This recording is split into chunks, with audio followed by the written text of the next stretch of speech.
I'm Nima Rajan. Canadian businessman Michael Spavor has been sentenced to 11 years in prison in a spying case that has been linked to Beijing's pressure campaign against the Canadian government. Mr. Spavor and former Canadian diplomat Michael Kovrig were detained soon after Huawei executive Meng Wanzhou was arrested in 2018 at the Vancouver airport. China says the case is political and has repeatedly demanded her release. They are denying a direct connection to the two Michaels trials. Canada's ambassador to China says Mr. Spavor is resilient and in good spirits. Meanwhile, Prime Minister Justin Trudeau says China's conviction and sentencing of Michael Spavor is absolutely unacceptable and unjust. In a statement, Mr. Trudeau says the verdict comes after more than 2.5 years of arbitrary detention, a lack of transparency, and a trial that did not satisfy the minimum standards required by international law. This comes as the family of Canadian Michael Spavor has released a statement concerning his sentencing today. The statement says while the family disagrees with the charges, they realize that this is the next step in the process to bring Mr. Spavor home. The family thanked the federal government for its tireless advocacy for Mr. Spavor's release and said they are endlessly grateful for the support, thoughts, and prayers of friends and allies around the world. The federal government is establishing a college for immigration and citizenship consultants. This college will become the official regulator of the profession across Canada. The Federal Immigration Department says the college will open in November. The BC Prosecution Service says no further charges will be laid following the police investigation into the legislature spending scandal. Two specialized prosecutors have concluded that the assessment standard was not met for any charges beyond what has already been laid. The prosecutors were appointed in November 2018 to provide legal advice to the RCMP during the investigation into personal spending by senior legislature staff. Yukon's chief medical officer of health is making a run for political office. Dr. Brendan Hanley has been nominated as the candidate for the Liberal Party of Canada in Yukon for the next federal election. He replaces outgoing member Larry Bagnall, who has held the riding on and off since 2000 and won by just 153 votes in the 2019 election. Deputy Chief Dr. Catherine Elliott will take over the COVID-19 pandemic response. A growing infestation of grasshoppers is plaguing the prairies. This summer's dry conditions in parts of Western Canada have provided the perfect environment for 5 grasshopper species that are considered pests. The two-striped grasshopper feeds on cereal crops and pastures, forcing some prairie farmers to cut their harvest season short. In parts of British Columbia, farmers have had to buy expensive hay for their livestock due to booming grasshopper populations feeding on pastures. Manitoba's premier broke the news at a Progressive Conservative caucus retreat that he will not be seeking re-election. A few moments ago, I informed my caucus colleagues that I will not be seeking re-election as a member of the Manitoba Legislative Assembly, and accordingly, a new leader of the Progressive Conservative Party of Manitoba will lead our party into the next election.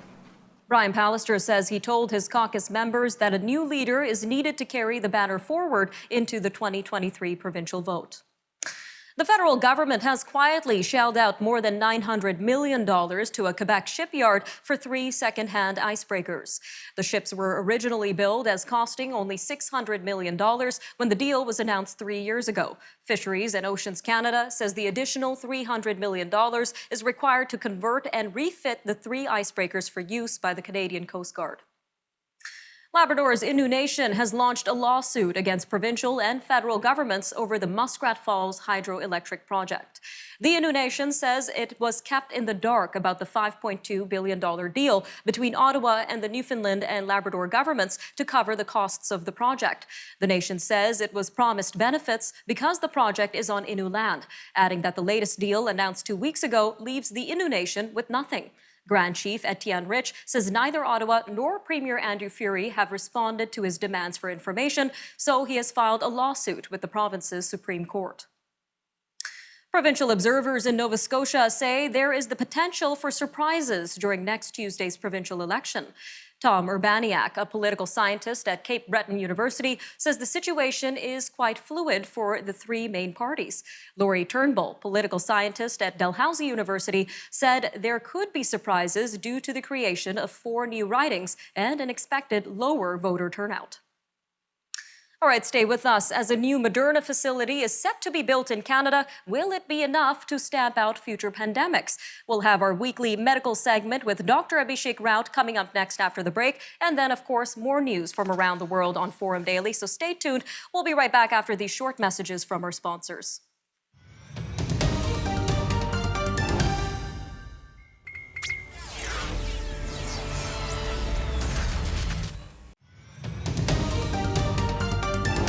Moderna CEO Stéphane Bancel joined Federal Industry Minister François-Philippe Champagne in Montreal yesterday to announce that a new mRNA vaccine production facility will be built on Canadian soil. The location of the plant has not yet been announced. Moderna and the government say those kinds of details will be worked out in the coming months. Minister Champagne says Canada will be much better equipped to deal with the next global health crisis with an mRNA facility in our own backyard. Well, joining us now to tell us about the implications of this new facility in our weekly TIA Health medical segment is Dr. Abhishek Raut, Medical Director at Appletree Medical Group. Sir, welcome back to Forum Daily. Pleasure to be here. So some very exciting news about this mRNA vaccine facility arriving in Canada. What was your initial reaction to yesterday's announcement? Well, I was thrilled to hear it. Anything that really boosts our own production of vaccines is definitely desired. It's been a very long road to get here, but I'm glad we're finally making headway. I am a bit cautious, though, because the new facility, which would likely employ 200 to 300 people, will likely only be ready by 2024. Now, I know vaccine production was a serious issue during the pandemic. Where does Canada currently stand in terms of vaccine production capabilities? Yeah, that's a great question. So when the pandemic began, Canada, unlike many countries, actually lacked a facility that could be retooled easily to produce the viral vector COVID-19 vaccines or the mRNA products from Pfizer and Moderna. Because of this, to this day, none of the COVID-19 vaccines have been made in Canada. This leaves us entirely reliant on imports from other countries to fulfill vaccine orders. And how did this lack of Canadian vaccine production impact the Canadian health system's overall fight against the pandemic? Would you be able to give us some personal accounts? That's right. So I think we were very much slower out of the gate on vaccinations and immunizations than our counterparts with domestic production. And that was due to the fact that we couldn't actually produce any of our own. Because of that, we ended up suffering repeated delays and supply shortages of COVID vaccines this year. And we really struggled to get the spots from other countries that were manufacturing them. This is really the issue that forced the government to delay the second doses to up to 16 weeks and advise residents to mix and match vaccines initially. Now, has Canada always been reliant on foreign support for vaccine supply, Dr. Raut? It wasn't always this way. Connaught Laboratories, which was founded in 1914, was actually a big part of vaccine production in Toronto. Even though the first polio vaccine was discovered by Jonas Salk, Connaught Labs was really the first lab in the world to safely produce it in bulk using techniques developed by Canadian researchers. This was unfortunately later nationalized by Pierre Trudeau in the 70s and eventually sold off by Bayon Mandouli in 1980. Another major Canadian vaccine operation, Institut Armand Frappier, started at McGill, Montreal. It's been known to produce the vaccines for children, DPT, whooping cough, and tetanus. But this too, after a lot of success, was sold off to what is now GlaxoSmithKline. So I guess with this new mRNA facility entering Canada, one of the bigger questions is, would just one mRNA vaccine facility be enough to combat any future pandemics in Canada? Yeah, I think we're going to need a lot more than that. Luckily, we do have some promising news. The US vaccine maker Novavax is going to open its facility sometime in this year in Montreal. Vancouver's Precision Nanosystems is also aiming to have a biomanufacturing center slated for March 2023. Sanofi has said it's interested in a new vaccine manufacturing facility in Toronto as well.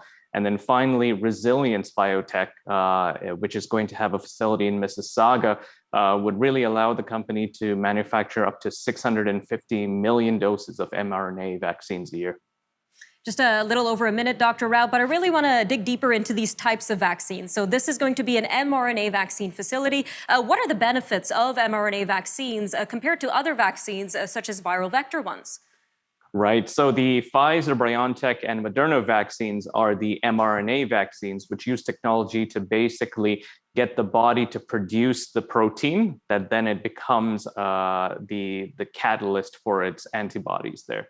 The AstraZeneca and Johnson & Johnson are considered viral vector because they actually provide that protein right away. And there are differences with that approach. The Pfizer and Moderna vaccines have the highest efficacy, around 95%.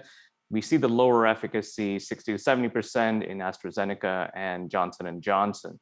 And overall, the efficacy is how much people would avoid getting COVID-19 vaccines. And so as you can see, they're all quite effective. All right, Dr. Raut, always great having you on Forum Daily. Thank you again for your weekly visit. Thanks for having me. See you next time, sir.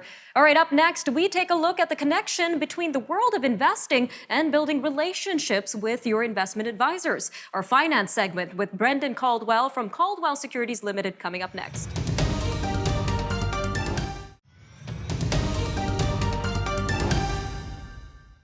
Most people think numbers and profits when it comes to investing, but having a strong portfolio may require more than just crunching numbers.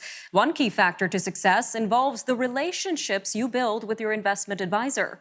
Sure, there are investing apps and online tools available for the first-time investor, but those in it for the long run know that investing with a team of reliable professionals is the best way to grow your profits. Joining us now to tell us more about the importance of building relationships when it comes to investing is Brendan Caldwell, Director of Caldwell Securities Limited. Brendan, always great having you in Forum Daily. Great to be here, Nima. Now, most people are so accustomed to investing with apps that they don't realize the art of investing is actually about building relationships as well. So why are relationships so important in investment, Brendan? Well, I'll pause you on the first thing. I'm not sure most people are accustomed to investing with apps.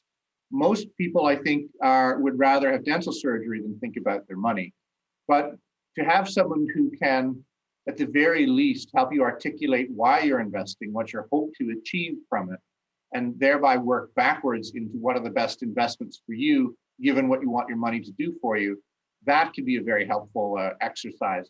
Because ultimately, all money is meant to be spent by oneself, by a charity, by one's kids, what have you. So someone who can actually help you say out loud what your hopes and dreams are, that could be a very, very good first step. And why do you think building relationships is so commonly overlooked when it comes to the world of investing? Well, because it's hard to do. It's a two-sided affair, both between the advisor or the team of advisors and the client or clients. It takes investment not just in money, but in time. Where I think some of the best advisory relationships happen is where your advisor understands how you think, how your investment philosophy, what is important to you, and is able to help keep you, for want of a better word, honest, consistent with how it is that's worked for you in the past. So someone that you can talk your ideas over, and if those ideas are consistent with what has worked for you in past investing experience, they can help you make sure that the future investing goes just as well.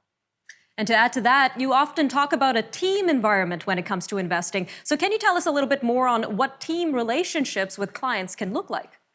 Well, I think nobody is a superhero in this business. There are some times when I think I've got a tremendous handle on the whole investment thing, and there's sometimes I shouldn't be downtown with more than lunch money. But having people that are really good in different areas, be it the portfolio management area, be it a particular investment sector, be it the paperwork, because really to have a good relationship, it really is important to that all the T's are dotted and the I's are crossed, so to speak, such that you really have been able to draw out from the client what's really important to them. So having a team of people working as we do on our clients' investments, I think works much better. I've worked for larger firms where the performance is neither better nor worse for the client than the particular individual they happen to be dealing with. I think a much broader team approach leads to better results over time. Now, I really want to dig into your personal experience with building relationships with clients. So what is one of the key outcomes of a relationship with clients? Well, a key outcome is a relationship that's lasted decades. I have clients myself, as many advisors of my vintage do, that we've had for 25 or 30 years, where we've looked after the parents, the kids, and in some cases, the grandkids. And to have that length of relationship, one can provide a bit of institutional memory, understanding how an investor, how a client got to a place and where the next generation would like to go. So to be able to help a family think longer term, because if you think about three generations actually spans not 25 or 30 years, but can, between when the grandparents are born and when the grandchildren finally pass along, that can be 100 to 200 years. So to help families think in this multi-generational way, I think can be an extremely good outcome with a good advisor. Just about 40 seconds left, Brendan, but what is the best thing that has come out of your relationships with your clients in particular? Oh, the best thing's been from my perspective, the best thing has been the friendships. Yes, we talk about investments, but we talk about a lot of else as well. When the pandemic hit, to be the one to call to get people out of developing countries, to get people where they need to go. There's lots of things that we can help with as an advisor that go beyond investing, to go sailing with them, to have lunch, to spend time. These people that I knew because of a cold call in 1993, some of them are my very best friends.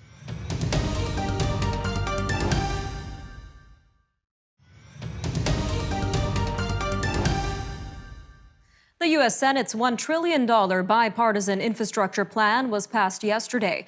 It includes a $65 billion investment in broadband that the White House says will deliver reliable, affordable, high-speed internet to every household. While this may not actually be achieved, it is considered a major step. The digital divide is an issue in the U.S. that became more apparent during the pandemic as work, school, and healthcare shifted online. Tropical storm Fred is swirling just south of Puerto Rico, heading for the Dominican Republic, Haiti, and the southern Bahamas.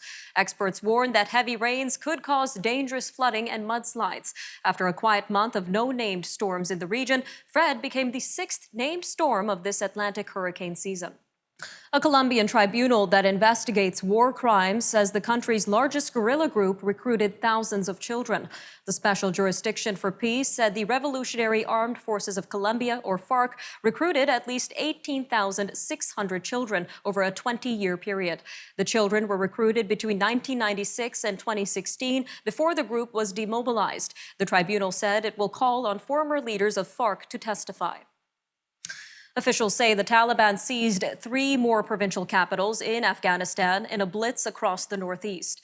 The insurgents control nearly 2/3 of the nation as the U.S. and NATO finalize their withdrawal. The fall of the capitals of Badakhshan and Baghlan provinces in the northeast and Farah province to the west put increasing pressure on the country's central government to stem the tide of the advance. A new Amnesty International report says dozens of women have disclosed heinous sexual assaults by Ethiopian soldiers and allied forces in the country's Tigray conflict. Its researcher calls it striking that the perpetrators appear to act without fear of punishment from their commanders. Donatella Rivera tells the Associated Press that all of these forces from the very beginning felt it was perfectly okay with them to perpetrate these crimes because they clearly felt they could do so with impunity and nothing holding them back. Amnesty says the more than 1,000 cases documented are a small fraction of the reality. Poland's governing right-wing party has lost its parliamentary majority after a coalition partner announced that it was leaving the government. The development comes amid a rift over a bill which the junior party views as an attack on media freedom.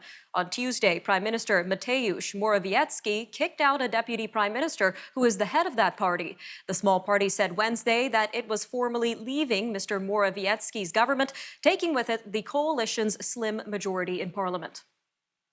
Nova Scotia, or rather North Korea, is repeating its threat to respond to the U.S.-South Korean military exercises, which it claims are an invasion rehearsal. U.S. officials insist the drills are purely defensive in nature and designed to maintain the South's security. A senior North Korean official condemned South Korea for continuing the drills and warned of counteractions that would make Seoul realize by the minute it had walked into a security crisis. Only 26 people in New Zealand have died from the coronavirus since the pandemic began, after the nation of 5 million managed to completely stamp out its spread. New Zealand is being advised to maintain its zero-tolerance approach to COVID-19 once it begins to reopen its borders. An expert group advising the government, chaired by epidemiologist David Skegg, says in a report that it believes it's possible to maintain an elimination strategy even after more people start arriving. A nationwide railway workers' strike has brought many of Germany's long-distance and commuter train systems to a standstill. Train operator Deutsche Bahn said that as a result of the two-day strike, only a quarter of its long-distance trains will run on Wednesday and Thursday. Members of the GDL union, German Railway Workers, began their strike on Tuesday night. The union is demanding that they receive a 3.2% salary increase and a one-time coronavirus bonus of €600 or $703. New York Governor Andrew Cuomo is resigning over a barrage of sexual harassment allegations. The three-term Democratic governor's decision, which takes effect in 2 weeks, was announced on Tuesday. It came after New York's Attorney General released the results of an investigation that found Mr. Cuomo had sexually harassed at least 11 women. A grassroots nonprofit organization offering Americans free lasagnas recently surpassed its 100,000 lasagna delivery mark. Lasagna Love has been sharing meals with Americans struggling with financial and other challenges brought on by the COVID-19 pandemic. In the past year, the nonprofit has amassed 33,000 volunteers across every state. The group's leaders say they are not letting up on their mission of offering a comforting plate of food to families. All right, I'm Nima Rajan, and that'll do it for your look at national and international news for today. Remember, for news on demand, you could always visit our website, thenewsforum.ca, or follow our social media handles on Facebook, Instagram, and Twitter. You could also watch all our commentary programming on the News Forum YouTube channel. Take care, Canada. We'll see you next time.